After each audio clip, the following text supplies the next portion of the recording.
Assalamualaikum warahmatullahi wabarakatuh.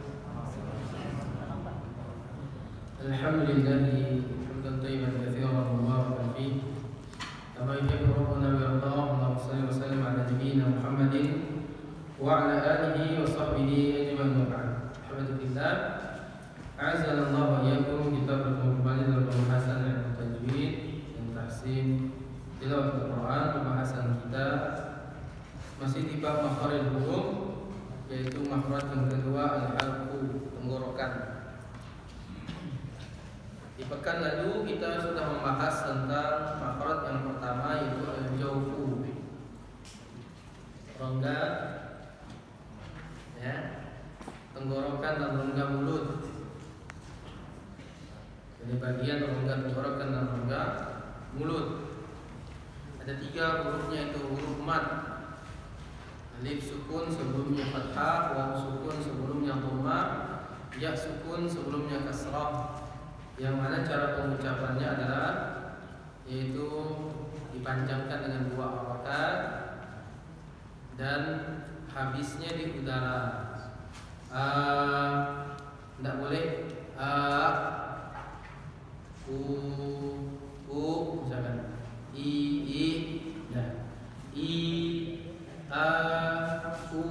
jadi habisnya di udara.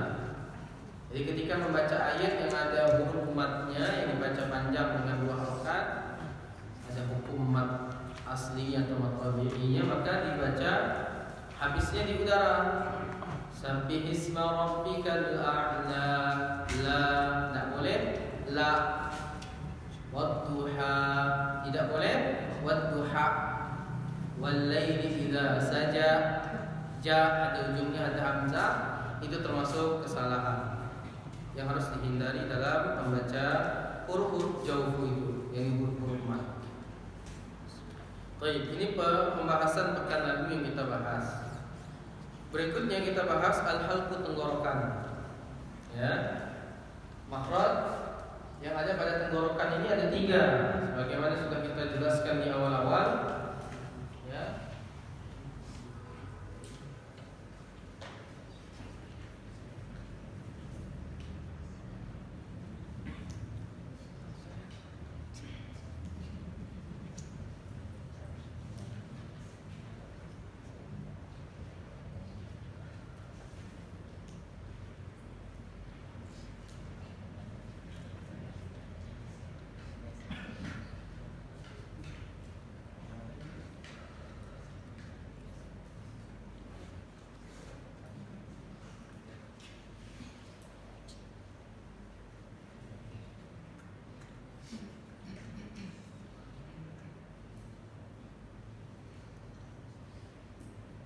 Baik. Yang pertama ada adnal halq. Adnal halqi. Adna secara bahasa adna itu artinya qarib, dekat. Fi adnal ardi, ya. Disebutkan ketika Romawi, ya, melawan Yunani, ya, menang Romawi. Dari situlah orang-orang mukmin senang. Ini awal, ya, pertanda Islam akan jaya. Ya. Fi adnal ardi, di bagian bumi yang paling dekat. Dan yang paling apa? Yang paling bawah. Bagian bumi yang paling bawah, di daerah yang cekung, gitu ya. Lebih rendah dari apa? Lautannya. Lebih rendah dari lautannya. Adnal ardh, ini adna, ya, qarib, dekat. Aqrab, yang dimaksud dengan adnal halqi, ya, yaitu bagian daerah yang dekat dengan lidah. Dekat dengan lidah. Tenggorokan yang dekat dengan lidah, berarti bagian ujung tenggorokan kalau kita bilang. Mana ujung tenggorokannya? Dekat dengan lidah, di dalam sini, yaitu bagian ujung tenggorokan yang dekat dengan lidah kita. Dekat dengan lidah kita. Posisinya ada di tekak atau anak lidah yang menggantung itu. Kemudian wasatul halqi, wasat tengah. Ya, wasat itu artinya tengah. Tengah tenggorokan.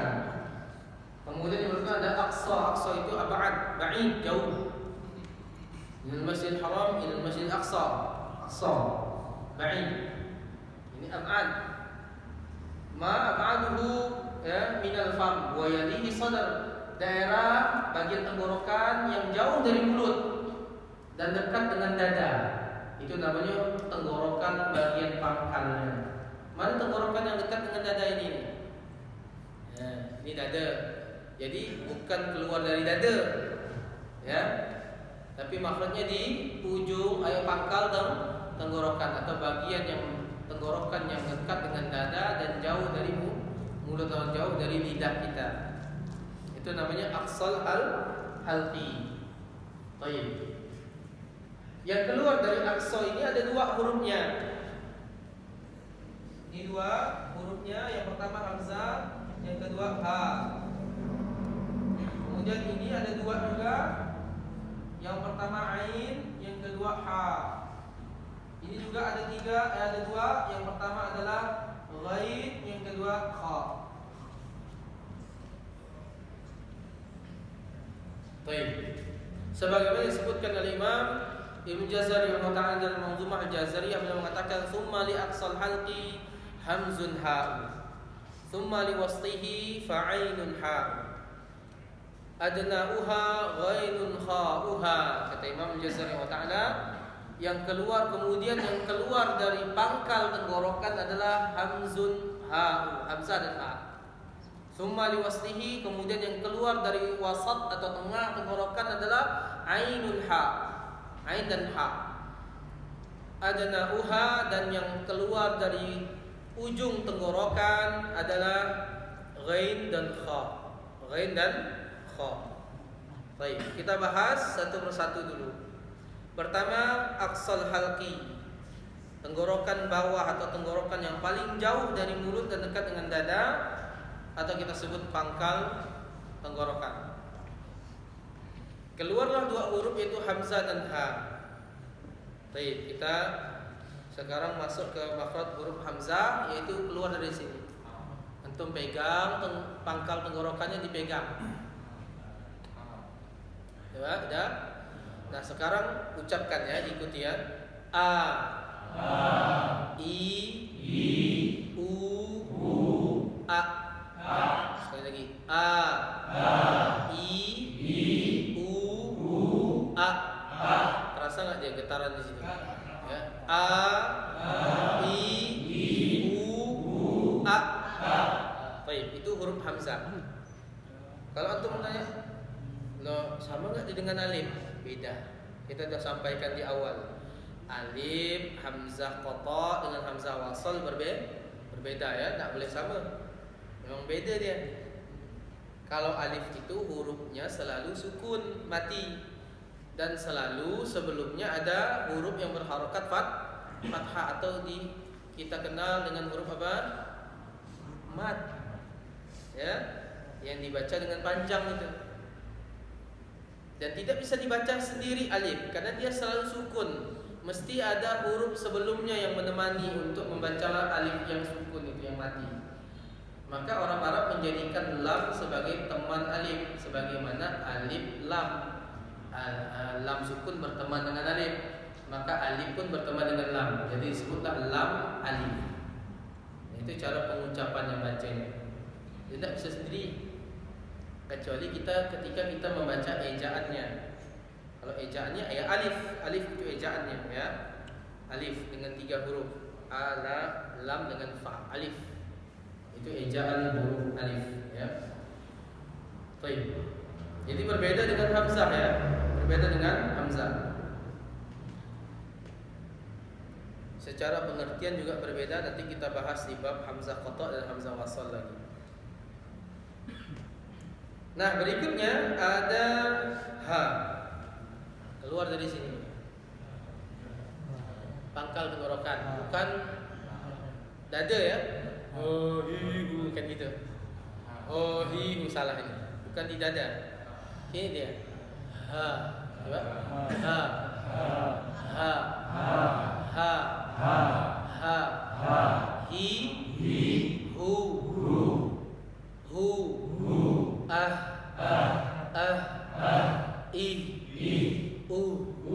Terasa getarannya? Baik, ya. Sekali lagi. A, I, U, A, Ha, Hi, Hu, Ah. Seperti habis napasnya.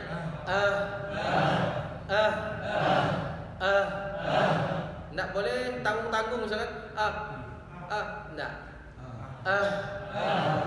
Dipulkan ya, seperti habis. Jadi kalau kalian untuk baca ha yang sukun misalkan ihdina,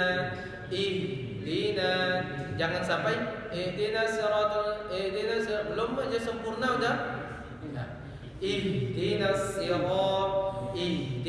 siratal, ya seperti habis napasnya. Begitu juga pada huruf atau kalimat yang berbeda, seperti membaca tak marbutoh yang disukunkan itu dibaca ha juga dia.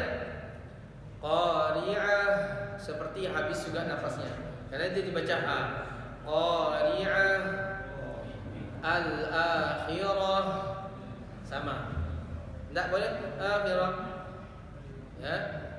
Nadirah belum sempurna itu. Nadhirah, seperti habis nafasnya ya. Tapi bukan habis nafas, seperti habis nafasnya. Kalau habis nafasnya salam. Habis nafas namanya. Baik ya. Ini untuk huruf hamzah dan ha. Sebelum kita lanjut, kesalahan yang sering terjadi untuk huruf hamzah ini ya, yaitu ketika dia ya, berharokat ataupun dia sukun dibaca dengan ain. Nah, dibaca dengan ain karena dekatnya makhraj. Ya, dekatnya huruf hamzah dengan ain ini. Nanti ain sebentar lagi kita bahas. Karena dekatnya sering terjadi kesalahan membaca hamzah dengan ain. Ya, membaca hamzah dengan ain. Seperti sebagian orang membaca alladzina yu'minuna bima yu'minu. Ya, bercampur dia dengan ain. Jadi salah. Padahal yu'minun bukan ini termasuk kesalahan. Ya. Kemudian kesalahan berikutnya adalah ketika dia sukun dibaca dengan memantul. Ya. Membaca dengan memantul. Seperti pada contoh misalkan yu'minunnya ya. Alladzina yu'minu. Ini salah ya. Termasuk kesalahan dalam mengucapkan hamzah. Baik, berikutnya huruf ha. Huruf ha ya, kesalahannya adalah yaitu dibaca dengan ha. Ini bertukar dengan huruf ha. Terutama kalau dia berdekatan dengan ha, sama bunyinya jadinya. Misalkan wasyamsi wa duhaha misalkan. Ya, atau sebaliknya. Jadi ha dibaca ha. Contohnya ihdinas siratal, sebagian orang baca ihdina. Itu bukan fasih ya. Ihdinas sirat bukan fasih itu. Itu salah. Ya, mau mirip-mirip kayak orang Arab misalkan. Enggak fasih itu salah ya. Ini harus diperhatikan. Huruf ha ya. Jangan sampai dibaca ha. Kemudian ketika sukun tidak boleh dipantulkan. Ini sebagian orang juga sama. Ihdinas sirat dipantulkan ha-nya. Ini termasuk kesalahan. Biasanya tanpa sadar dia baca kayak gitu tuh. Ihdinas siratal dipantulkan tanpa sadar. Yang dengarnya siapa? Orang yang mendengarkannya. Ya, ini harus diperhatikan. Atau gurunya yang mentahsinkannya tadi, yang mendengarkannya. Baik, ini kesalahan yang biasa muncul ketika mengucapkan hamzah dan ha. Berikutnya huruf yang keluar dari tengah tenggorokan. Huruf yang keluar dari tengah tenggorokan ada huruf ain dan ha. Ya. Baik, tengah tenggorokan. Antum apa? Jakun tahu ya, jakun antum tuh? Di situ bagian dalam sini dia. Ya, daerah kalau ada bagian apa? penutup tenggorokan itu. Kalau antum nelan, nah dia buka nutup tuh bagian lembut itu. Di tenggorokan antum yang melengkung begini, ya. Lihat pada gambar itu tadi ya. Dilihat pada gambarnya, antum lihat. Nah, keluar huruf ain dan ha. Jadi antum pegang dulu tengah tenggorokan sini, tengah ya. Bagian di atas jakun antum, di atas jakun. Ada kan jakun kan laki-laki? Hah? Tak ada. Baik, ini ya di atas ini. Baik, sekarang antum perhatikan ya, tidak boleh masuk ke hidung huruf ain. Tidak boleh ini salah nih. Baik, saya akan contohkan. Pertama, antum latihannya dimainkan dulu di bagian tengah tenggorokannya sampai sempurna bunyinya di sini. Ini cara melatihnya ya. Kalau yang masih masuk ke hidung,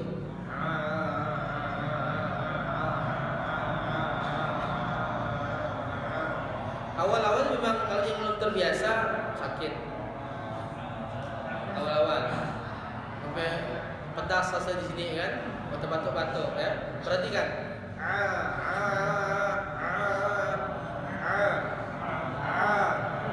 Sesekali. Coba. Lagi.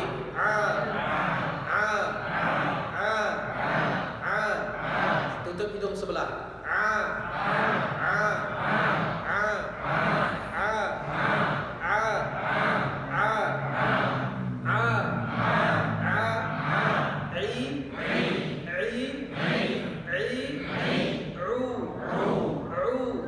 Keluarkan dari mulut ya, jangan naik ke atas, jangan naik ke rongga tenggorokannya. Karena tenggorokan dengan rongga hidung itu gabung dia. Antum keluarkan dari mulut.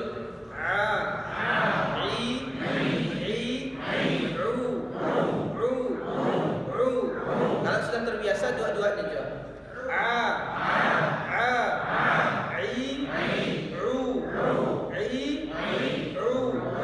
Biasanya huruf yang kasroh dengan yang domah biasa masuk ke hidung itu.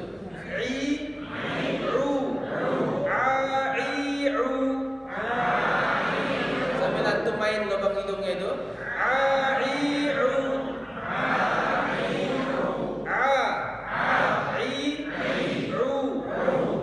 Baik, bisa? Masih ada yang masuk ke hidung? Latihan di rumah ya, kayak gini. Sampai sempurna pengucapannya dari tengah keluar dari mulut. Sampai sempurna.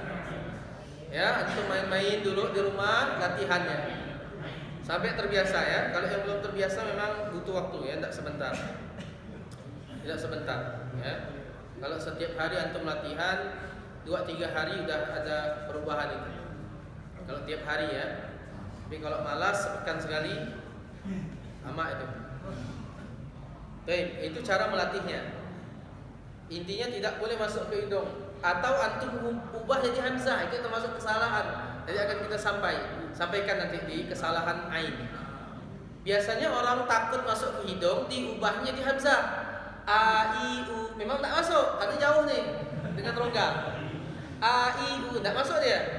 Tapi kalau antum mengucapkan ain A I U karena lebih dekat, nah itu kemungkinan masuk dia. Ya, ini harus diperhatikan. Baik, untuk huruf ain.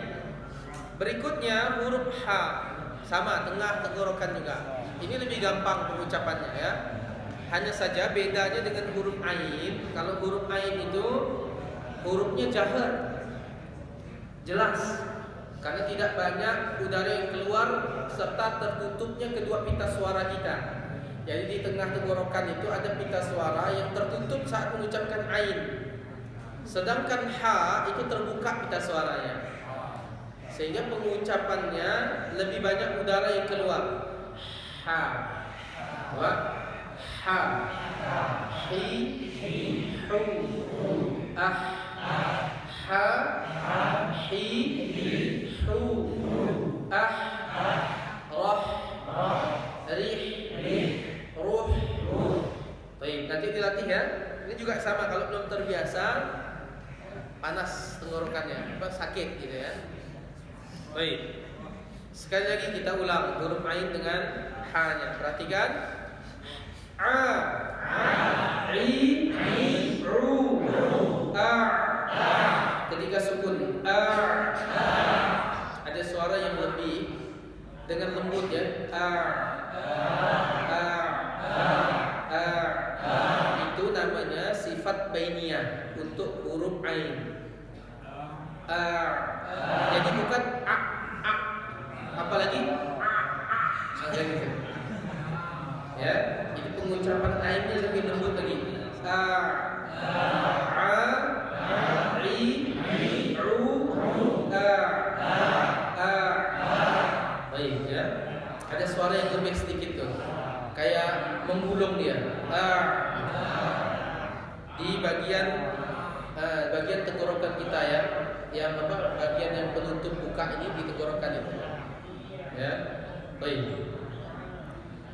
Berikutnya huruf ha, hi, hu, ah, ha, hi, hu, ah. Sekarang kita gabung dengan hamzah dan ha-nya. A, i, u, ru, a, ha,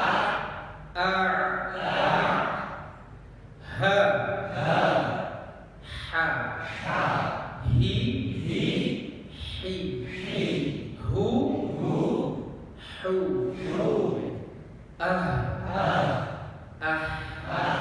bisa dibedakan? Baik, nanti antum latihan begini. Jadi di tenggorokan tuh bawah atas naiknya. Dilatih. Ya. Jangan sama aja bunyinya. Sebutkan huruf hamzah a, huruf ain a, huruf ha, huruf ha, sama bunyinya sama. Jadi perubahan dari ujung ke tengah a, ha, i. Jadi perubahan itu antum harus pahami ya. Bawah kalau hamzah di dalam. Baik. Nah, kesalahan untuk huruf ain yang sering terjadi adalah mengubahnya menjadi hamzah.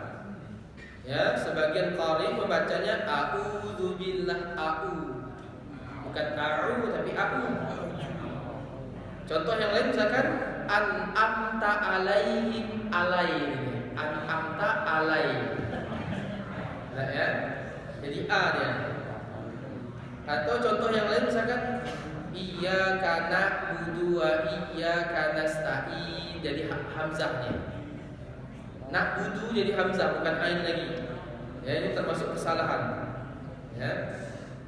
Ingat tidak boleh berlebihan. Na atau na hilang bunyi na yang lembut itu na yang lembutnya itu hilang bainiyahnya, itu termasuk kesalahan, harus diperhatikan. Makanya mau sering dilatih huruf ainnya. Baik. Kemudian ketika sukun dipantulkan, ini kesalahan yang sering muncul. Ya, contoh misalkan iyyaka na'budu, ya, na'budu. Nah, ini termasuk kesalahan, dipantulkan saat dia sukun. Padahal huruf ain itu tidak boleh mantul, ya, ketika sukun. Baik. Kemudian berikutnya kesalahan untuk huruf ha, ya, mengubahnya menjadi ha. Nah, ini Ar-Rahmanir-Rahim, jadi ha ya. Tidak boleh, ini salah. Ar-Rahmanir-Rahim, jangan ini salah ya. Baik, atau ihdina bercampurnya ha dengan ha ya, ini termasuk kesalahan.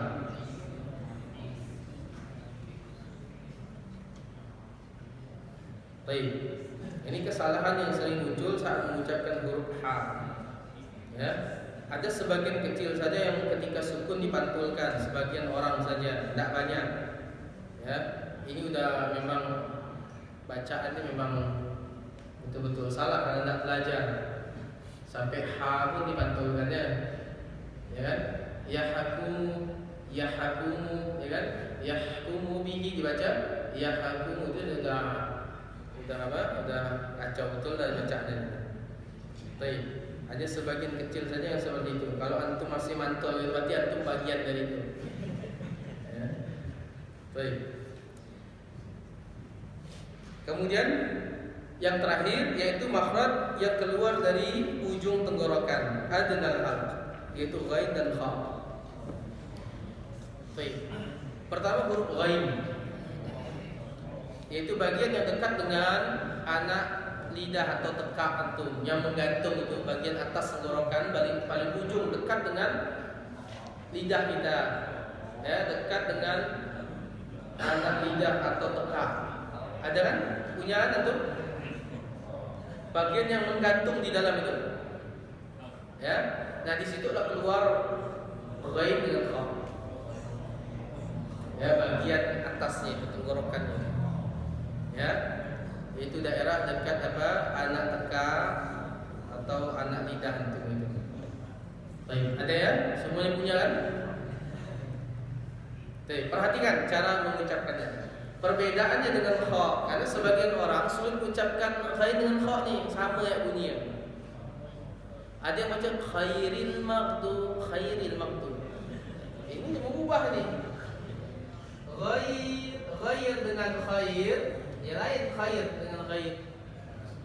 Ghair bukan atau selain khair, baik.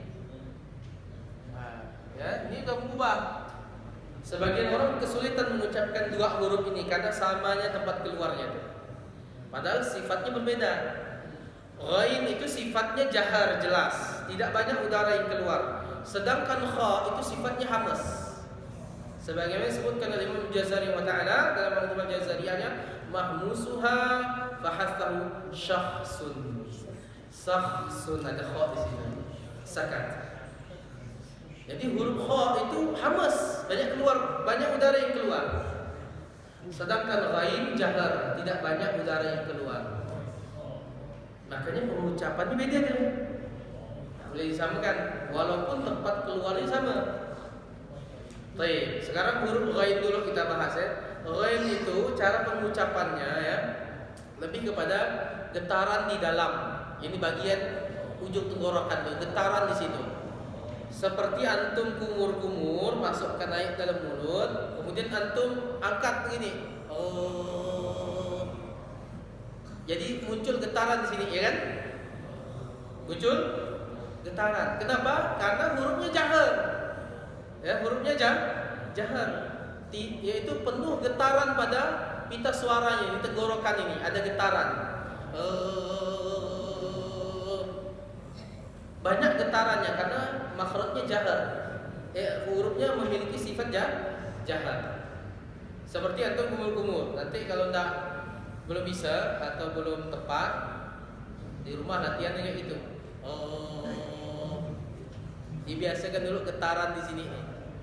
Ya, kalau udah terbiasa tanpa air, baru ucapkan. Coba.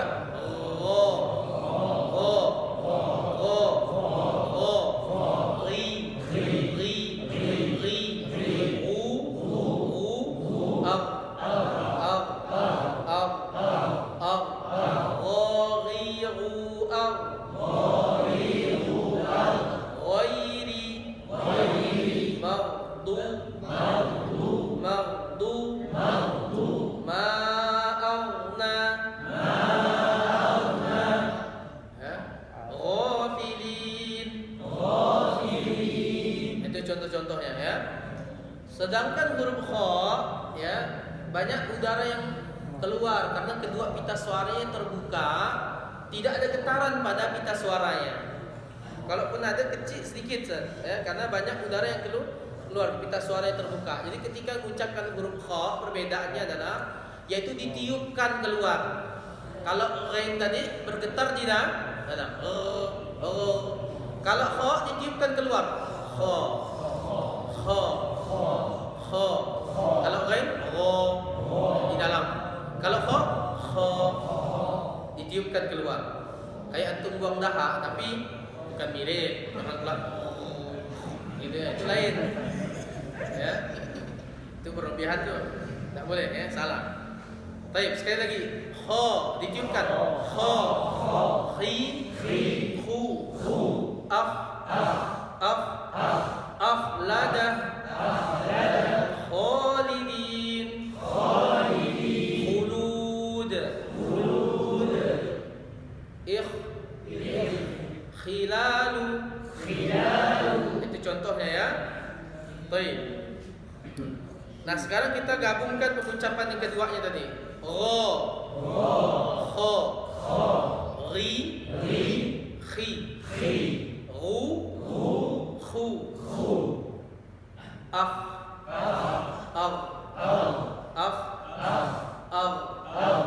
Baik, bisa dibedakan? Tidak salah lagi ya. Yang sampai sama bunyi itu. Kadang-kadang orang bingung tuh. Kenapa bingung? Karena tidak belajar, gitu kan? Bercampur jadi pengucapannya. Khairil makhdu, bercampur khair dengan kha. Ya. Baik, ini harus diperhatikan. Adapun kesalahan yang sering terjadi, yang pertama huruf ghain, yaitu bertukarnya dengan kha pengucapannya. Yang kedua, ya, gha-nya dibaca dengan tipis, gha. Ini kesalahan yang sering muncul ya. Ghairil gha, ini tipis ini. Nah, ini termasuk kesalahan. Jadi ketika mengucapkan huruf ghain keluar dari ujung tenggorokan, pangkal lidah ikut terangkat dia. Oh, jadi suaranya naik ke langit-langit. Oh, naik dia. Jangan sampai terbuka. Gha. Ini gha ini salah nih. Gha.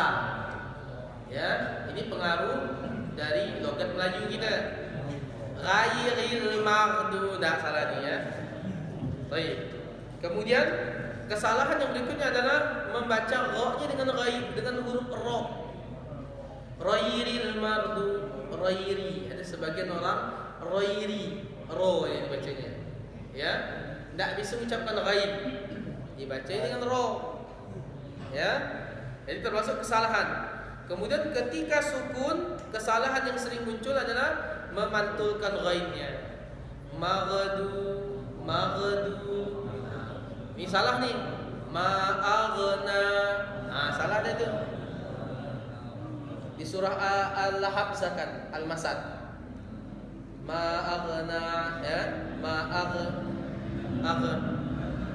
Itu termasuk kesalahan yang harus dihindari. Ya.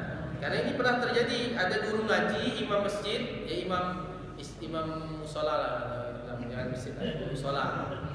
Saya diceritakan sama murid dari tempat dia, kampung dia, guru ngaji, imam juga di tempat situ. Ketika dia baca apa dia, ghairil maghdu mantul dia. Ditanya sama muridnya, sama ini ya jamaahnya, Pak Imam kok mantul gitu kan? Ghain itu huruf qalqalah katanya. Kacau tadi ngomong ngaji jam ini. Ya. Huruf qalqalah katanya. Ya. Karena murid ini pun baru belajar dia, udahlah sesi tamu lah yang ladin dia. Huruf qalqalah katanya. Padahal huruf qalqalah itu cuma 5, qaf, ta, ba, jim, dal. Ada enggak ghain? Enggak ada. Kata Imam Jazari wa ta'ala, qalqalatu kutubu jadi walin. Jadi qalqalah itu hurufnya kutubu jadi kutubu. Qaf, ta, ba, jim, dal. Jadi ghain bukan huruf qalqalah, ya. Jadi jangan sampai antum seperti itu. Enggak boleh dipantulkan. Selain yang 5 huruf tadi itu pun dalam keadaan sukun, maka tidak boleh dipantulkan. Selain yang 5 tadi, qaf, ta, ba, jim, dal. Nanti insyaallah akan kita bahas di bab qalqalah. Sifat qalqalah ya. Jadi tidak boleh dipantulkan ghain. Ini kesalahan yang muncul saat mengucapkan huruf ghain. Kemudian berikutnya huruf kha, kesalahan yang sering muncul pertama bertukarnya dengan ghain. Ya, sebagian orang atau sebagian qari membacanya kha-nya dibaca ghain, bercampur. Ya. Kemudian kesalahan yang berikutnya adalah membacanya dengan tipis kha-nya padahal tebal tadi, pangkal lidah terangkat. Kha, Khalidin, kha. Kalau bahasa Indonesia boleh antum Khalid, boleh lah. Tapi kalau antum baca lafaz Al-Quran, maka antum harus memperhatikan sifat dan hukum-hukumnya. Kha dibaca tebal, terangkatnya pangkal lidah. Khalidin, khalidin, akhlada, khila, ya, khiyar, khiyar, tebal dia, tak boleh ha, ya, tipis. Baik, kemudian berikutnya kesalahan yang sering ya muncul saat mengucapkan huruf kha ketika sukun adalah dipantulkan. Ya, ketika sukun dipantulkan. Ya. Contohnya misalkan akhbar, atau akhlada, ini termasuk kesalahan yang sering muncul saat mengucapkan huruf kha. Ini harus diperhatikan kesalahan-kesalahan tersebut. Ya. Baik. Ada yang masih ada waktu tidak? 8:19. Masih mampu? Kita ulang terakhir ya. Nanti antum melatih di rumah, ya. Nanti setelah selesai makhraj kita akan tes antum satu-satu dari A sampai Ya. Tapi pembahasan ini butuh kayaknya 3 sampai 4 pekan kayak ini. Lama ini. Satu orang saat dari huruf A sampai Ya itu lumayan tuh. Ya. Nanti kita akan latih itu. Ujian terakhir itu. Makhraj. Baik. Ini kita lewati dulu antum latihan di rumah ya, jangan sampai lupa. Kita ulangi lagi. A, I, U, A, H, Hi, Hu, Ah,